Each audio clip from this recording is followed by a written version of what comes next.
Why hello everybody, this is Panda here to bring you for 2012 Anime of the Week. Now, this week in particular, I believe it's week 3, yes, week 3, this particular week was probably this is probably going to be one of the worst weeks. Well, so far, by when this is recorded, so far this is the worst week of anime that we've had. There was surprisingly some very good shows that came out as well, but a lot of them were very, very bad, especially one in particular, which I'm going to go into. But if you're new to this, I basically talk about 5 shows and see which one deserves a place on my top 5 of these. Now, they can also be shows that are ongoing, such like, I don't know, One Piece or something like that, or Hunter x Hunter, Sword Art Online, stuff like that that is ongoing at the minute. However, if something was voted number 1 last week, then it cannot become number 1 again this week. So, Magi and the Labyrinth of Magic was voted number 1 last week, so sadly it is not on there.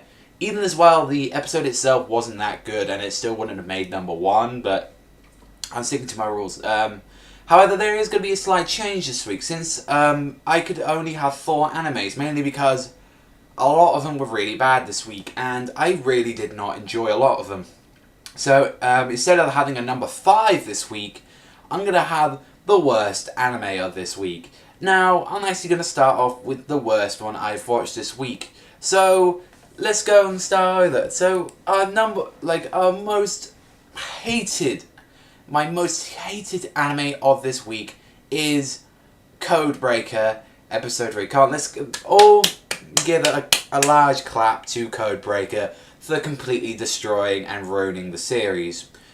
You know, surprisingly, it could have been Onii-chan. It could have been like that whole rape incest stuff with the Onii-chan Dakudo stuff that people want me to review. But no, it's actually Codebreaker. I enjoyed more of Onii-chan than I did of this episode of Codebreaker.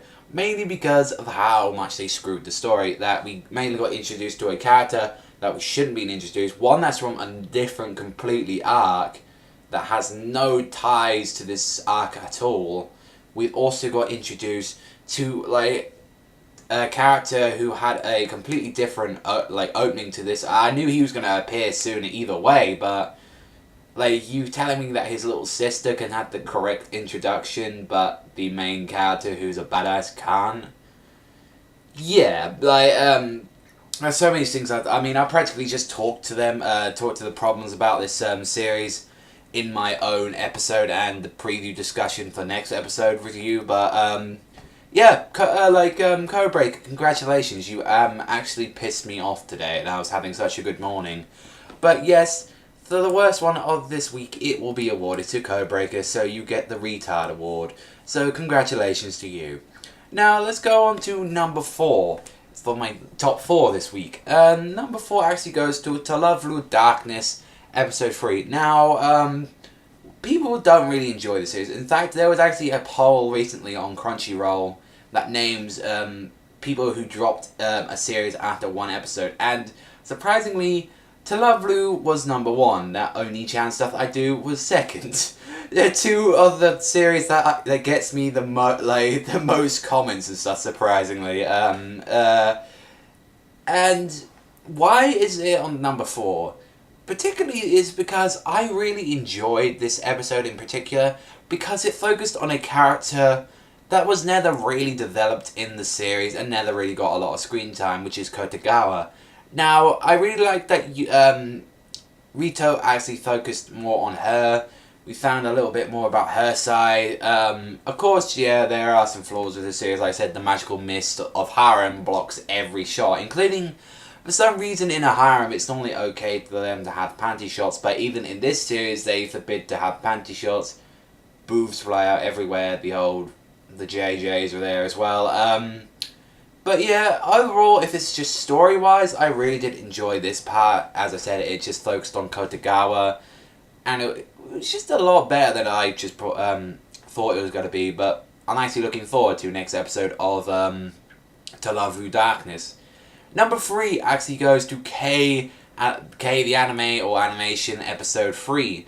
Now, reason why this is number 3 is because we finally got some answers we thoroughly understand that there is a king system to K, and that the kings give their subordinates powers. And the main reason I put this on here is because it's what I've been wanting to know in K for a while. I mean, they didn't explain anything until the last, very, very, very last part of this episode. But overall, I was very happy as they're actually starting to develop the series and it's starting to get a lot more interesting. Especially more with the mystery of the Red King. The Red King is the one I really want to know about more in this series. I don't particularly care for the guy who killed the Colorless King or the other one, but I mean Neko's pretty cool as well. But so far he's the one that I'm keeping my eye on, and as well the betrayer of the Red King as well, who joined the Blue King.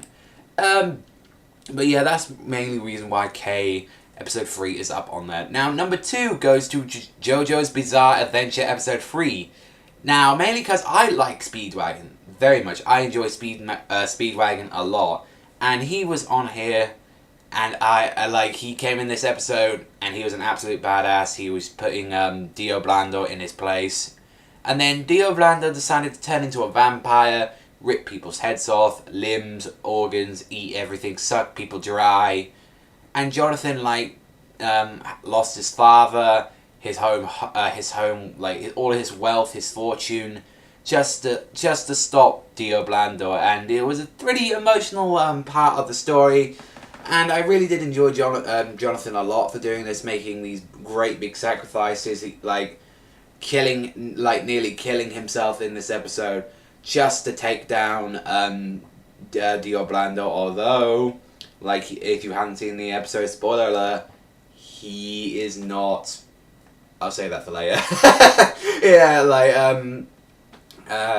but I'm not saying that, but, JoJo's Bizarre Adventure was very, good, and I really did enjoy it, and the fact that they even didn't include the, ending this episode, just to make sure, for some extra animation, which a lot of series don't really do. They have to, they love, doing that with series, but JoJo's Bizarre Adventure does get number 2, and number 1 this week is actually something I didn't expect it to be number 1 for a while, but it's Gintama episode 255, or I believe people have been calling it Gintama Ochensen, Ochen. I don't know why, but because I'll probably have to have to look it up, but yeah, Gintama episode 255. Why is this number 1 this week, while I had such other series that were either a lot better or a lot more interesting? Mainly because it's what Gintoki was doing in this episode in particular, after losing Tama to Gintoki. He went crazy, ripped his balls out. I mean, yeah, that stuff was hilarious. So he actually ripped his nuts and bolts off, which looked a lot like a man's. Yeah, but it was mainly because of the interaction he had with Kyubei, Tsukio, and Sarutobi. And that is what really I enjoyed about the series, since no matter what, he couldn't replace those people in his heart, and neither could anyone else. Even if they had been brainwashed by Kintoki, who has that ability, even though it got cancelled, it showed that how strong these characters, feelings to one another is very strong, and it made me really enjoy it, since it is probably some of my favourite characters there. I mean, I really do enjoy Kyubei, I enjoy Tsukio, they're really good, strong female roles. Sarutobi, I do enjoy her, but the only problem is she doesn't appear enough in the series for me to really, really enjoy her. But yeah, this was a very good episode of Gintama, and it was one of my favourite for this week. But that is all for Anime of the Week 3. I have been Panda. If there are any animes that you think that should have been number 1 this week or on there, then let me know. I'm sorry that I could only do basically a top 4 this week, but like I said, there were a lot of bad animes this week. hopefully it'll pick up the episode 4. I know a lot of previews for other series have been gone, but like I said, number 1 was Gintama this week, so next week Gintama won't be on here, but Margie will be allowed to come back on here if the episode is really good. But that's all for being from me. I've been Panda. Wow, 10 minutes long. I try not to do videos that long. I like to normally stick to 5 to 8 in a video, but I've been Panda. So thank you very much for watching the Anime of the Week. Strike like a panda. Sayonara, and I hope to see you next time on Anime of the Week, people.